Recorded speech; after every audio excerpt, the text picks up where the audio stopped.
Chapter 16. Hope. Over the next months, my parents did their best to patch the hole left by Ben's absence, bringing in the other troopers to fill my time productively and keep me from moping. You see, in the troop, age had little to do with anything. If you were strong enough to saddle the horses, you saddled the horses. If your hands were quick enough, you juggled. If you were clean-shaven and fit the dress, you played Lady Rethiel and the swineherd and the nightingale. Things were generally as simple as that. So Trip taught me how to jape and tumble. Shandy walked me through the courtly dances of a half-dozen countries. Taran measured me against the hilt of his sword and judged that I had grown tall enough to begin the basics of swordplay. Not enough to actually fight, he stressed, but enough so I could make a good show of it on stage. The roads were good this time of year, so we made excellent time traveling north through the Commonwealth, 15-20 miles a day as we searched out new towns to play. With Ben gone, I rode with my father more often, and he began my formal training for the stage. I already knew a great deal, of course, but what I had picked up was an undisciplined hodgepodge. My father systematically went about showing me the true mechanics of the actor's trade, how slight changes in accent or posture make a man seem oafish or sly or silly. Lastly, my mother began teaching me how to comport myself in polite society. I knew a little from our infrequent stays with Baron Greyfallow, and I thought I was quite genteel enough without having to memorize forms of address, table manners, and the elaborate snarled rankings of the peerage. Eventually, I told my mother exactly that. Who cares if a Modig and Viscount outranks a Vintish Sparathane? I protested. And who cares if one is your grace and the other is my lord? They care, my mother said firmly. If you perform for them, you need to conduct yourself with dignity and learn to keep your elbow out of the soup. Father doesn't worry about which fork to use and who outranks who, I groused. My mother frowned, her eyes narrowing. Who outranks whom? I said grudgingly. Your father knows more than he lets on, my mother said, and what he doesn't know he breezes past due to his considerable charm. That's how he gets by. She took my chin and turned my face toward her. Her eyes were green with a ring of gold around the pupil. Do you want to just get by, or do you want to make me proud? There was only one answer to that. Once I knuckled down to learn it, it was just another type of acting, another script. My mother made rhymes to help me remember the more nonsensical elements of etiquette, and together we wrote a dirty little song called The Pontifex Always Ranks Under a Queen. We laughed over it for a solid month, and she strictly forbade me to sing it to my father, lest he play it in front of the wrong people someday and get us all into serious trouble. Tree! The shout came faintly down the line. Three-weight oak! My father stopped in the middle of the monologue he had been reciting for me and gave an irritated sigh. That'll be as far as we get today, then, he grumbled, looking up at the sky. Are we stopping? My mother called from inside the wagon. Another tree across the road, I explained. I swear, my father said, steering the wagon to a clear space at the side of the road. Is this the King's Road or isn't it? You'd think we were the only people on it. How long ago was that storm? 2 span? Not quite, I said. 16 days. And trees are still blocking the road. I have a mind to send the consulate a bill for every tree we've had to cut and drag out of the way. This will put us another 3 hours behind schedule. He hopped from the wagon as it rolled to a halt. I think it's nice, my mother said, walking around from the back of the wagon. Gives us the chance for something hot. She gave my father a significant look. To eat. It gets frustrating making do with whatever you can grab at the end of the day. A body wants more. My father's mood seemed to temper considerably. There is that, he said. Sweet, my mother called to me. Do you think you could find me some wild sage? I don't know if it grows around here, I said with the proper amount of uncertainty in my voice. No harm in looking, she said sensibly. She looked at my father from the corner of her eye. If you can find enough, bring back an armload. We'll dry it for later. Typically, whether or not I found what I was looking for didn't matter very much. It was my habit to wander away from the troop in the evenings. I usually had some sort of errand to run while my parents set up for dinner, but it was just an excuse for us to get away from each other. Privacy is hard to come by on the road, and they needed it as much as I did. So if it took me an hour to gather an armload of firewood, they didn't mind, and if they hadn't started dinner by the time I came back, well, that was only fair, wasn't it? I hope they spent those last few hours well. I hope they didn't waste them on mindless tasks, kindling the evening fire and cutting vegetables for dinner. I hope they sang together, as they so often did. I hope they retired to our wagon and spent time in each other's arms. I hope they lay near each other afterward and spoke softly of small things. I hope they were together, busy with loving each other, until the end came. It is a small hope, and pointless, really. They're just as dead either way. Still, I hope. Let us pass over the time I spent in the woods that evening, playing games that children invent to amuse themselves. The last carefree hours of my life. The last moments of my childhood. Let us pass over my return to the camp just as the sun was beginning to set. Sight of bodies strewn about like broken dolls. Smell of blood and burning hair. How I wandered aimlessly about, too disoriented for proper panic, numb with shock and dread. I would pass over the whole of that evening, in fact. I would spare you the burden of any of it, if one piece were not necessary to the story. It is vital. It is the hinge upon which the story pivots like an opening door. In some ways, this is where the story begins. So let's have done with it. Scattered patches of smoke hung in the still air evening. It was quiet, as if everyone in the troop was listening for something, as if they were all holding their breath. An idle wind tousled the leaves in the trees and wafted a patch of smoke like a low cloud towards me. I stepped out of the forest and through the smoke, heading into the camp. I left the cloud of smoke and rubbed some of the sting of my eyes. As I looked around, I saw Tripp's tent lying half collapsed and smoldering in his fire. The treated canvas burned fitfully, and the acrid gray smoke hung close to the ground in the quiet evening air. I saw Terran's body lying by his wagon, his sword broken in his hand. The green and gray he normally wore was wet and red with blood. One of his legs was twisted and unnaturally, and the splintered bone showing through the skin was very, very white. I stood, unable to look away from Terran, the gray shirt, the red blood, the white bone. I stared as if it were a diagram in a book I was trying to understand. My body grew numb. I felt as if I was trying to think through syrup. Some small, rational part of me realized I was in deep shock. It repeated the fact to me again and again. I used all Ben's training to ignore it. I did not want to think about what I saw. I did not want to know what had happened here. I did not want to know what any of this meant. After I don't know how long, a wisp of smoke broke my line of vision. I sat down next to the nearest fire in a daze. It was Shawnee's fire, and a small pot hung simmering, boiling potatoes, strangely familiar among the chaos. I focused on the kettle, something normal. I used a stick to poke at the contents and saw that they were finished cooking. Normal. I lifted the kettle from the fire and set it on the ground next to Shawnee's body. Her clothes hung in tatters about her. I had to brush her hair away from her face, and my hand came back, sticky with blood. The firelight reflected in her flat, empty eyes. I stood and looked about aimlessly. Tripp's tent was entirely aflame by now, and Shawnee's wagon was standing with one wheel in Marion's campfire. All the flames were tinged with blue, making the scene dreamlike and surreal. I heard voices. Peering around the corner of Shawnee's wagon, I saw several unfamiliar men and women sitting around a fire. My parents' fire. A dizziness swept over me, and I reached out a hand to steady myself against the wagon's wheel. When I gripped it, the iron bands that reinforced the wheel crumbled in my hand, flaking away in gritty sheets of brown rust. When I pulled my hand away, the wheel creaked and began to crack.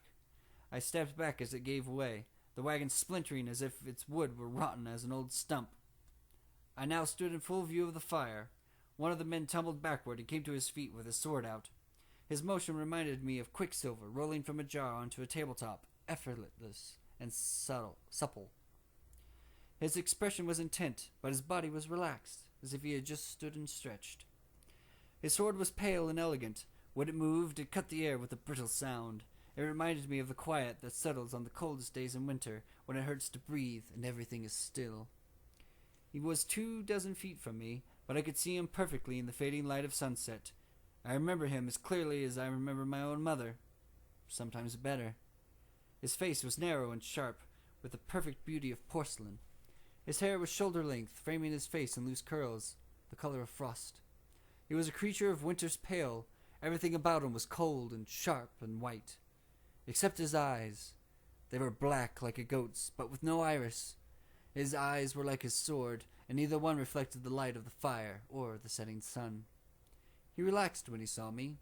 He dropped the tip of his sword and smiled with perfect ivory teeth.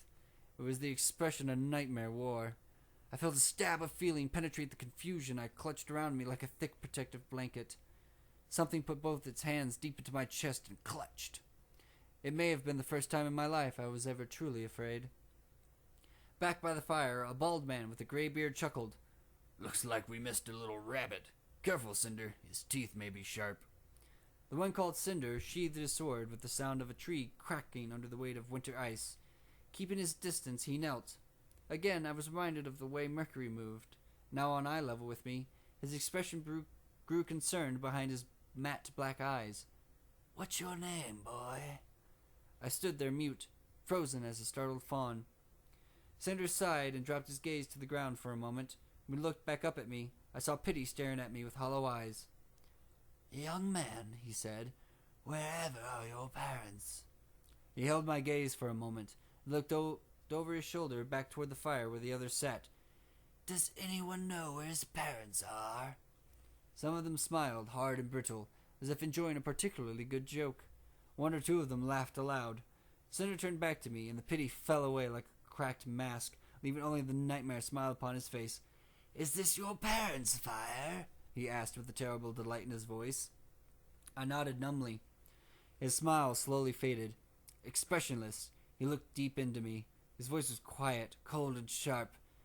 "Someone's parents," he said, "have been singing entirely the wrong sort of songs." "Cinder." A cool voice came from the direction of the fire. His black eyes narrowed in irritation. "What?" he hissed. "You are approaching my displeasure. This one has done nothing. Send him to the soft and painless blanket of his sleep." The cool voice caught slightly on the last word, as if it were difficult to say.